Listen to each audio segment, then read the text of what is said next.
Herzlich willkommen zu meiner Tutorial-Reihe in C#.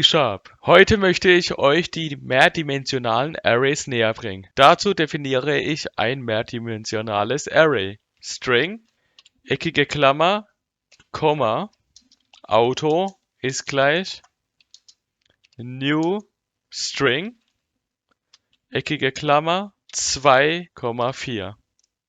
Die 2 gibt uns die Zeilenanzahl an und die 4 gibt uns die Spaltenanzahl. Jetzt deklariere ich einige Werte für das Auto.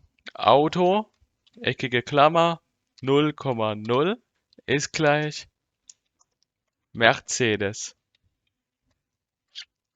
Auto, BMW.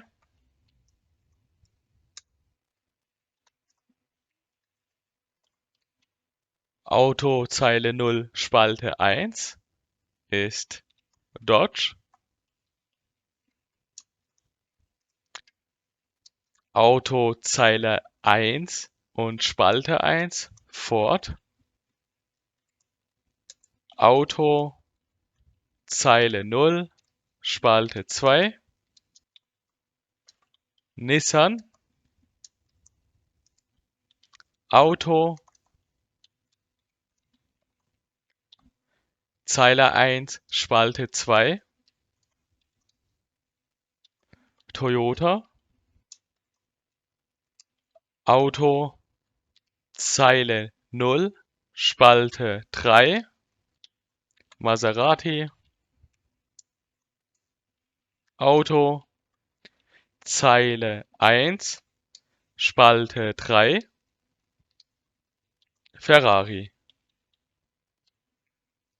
Wir haben jetzt die Werte befüllt in dem Array und ich möchte euch zeigen, wie das Ganze in der Ausgabe aussehen wird. Und zwar, wir haben hier 4 Spalten und 2 Zeilen. 0 und 1 ist Zeile 1 und Zeile 2. Spalte 1 ist die 0, Spalte 2 ist die 1, Spalte 3 ist die 2 und Spalte 4 ist die 3. Und wenn wir das jetzt ausführen, das Programm, dann erhalten wir diese Tabellenform.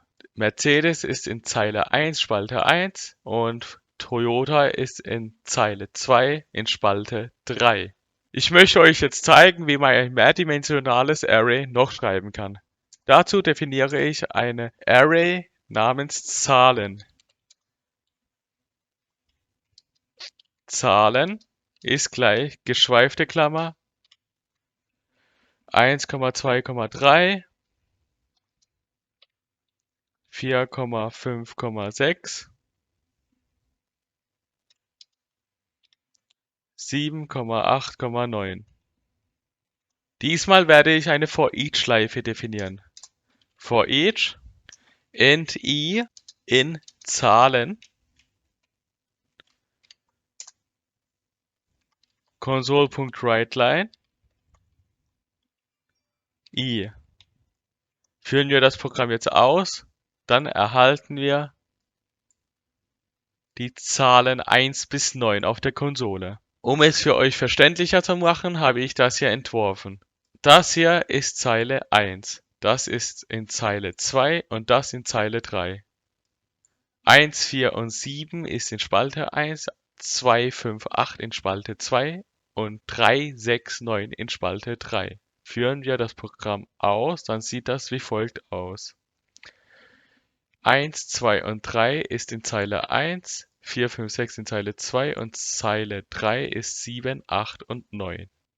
Das heißt, wir haben hier